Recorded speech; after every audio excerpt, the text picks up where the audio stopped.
happening? They're scared. Steve wanted to teach them. Years before 1950s, the Philippines did not have adequate primary health services and private medical practitioners were few in places other than in big cities.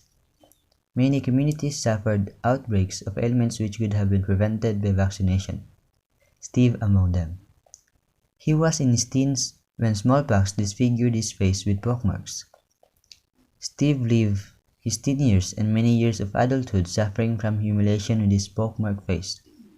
But when in a group of colleagues, Steve often became the butt of jokes. That exploded your face. Ouch, man!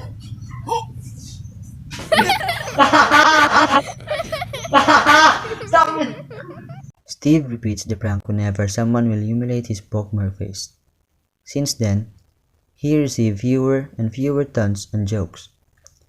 I and my friends met and talked with Steve few times and found him a very friendly and dignified person. Lance, what year are you now? Oh, we're not working college. That's nice. You're almost there. Keep it up. Few years after graduation, I moved to work in Manila. But when grandmother Crispina passed on, I came back to Danao for her funeral and encountered Steve during grandmother's wake.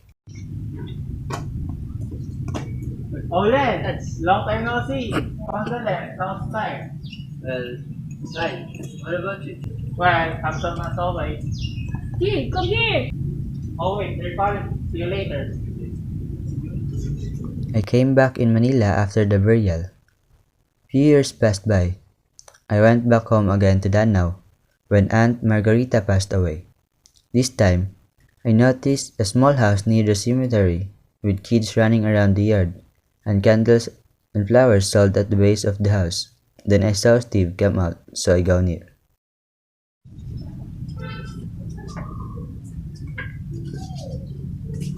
Oh, Len! How are you? Condolence. It's fine. So you don't have kids. Congrats. Well, yeah, I thought it's not possible for me. No. You deserve that land.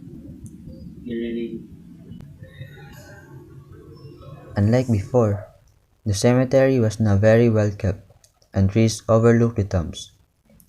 I learned later that Father Alcoseba had earlier employed Steve to tend the Catholic cemetery and that he found a loving mate, built a small house on a lot fronting the cemetery and had children. Steve ultimately found his calling and succeeded in altering his humiliating moniker.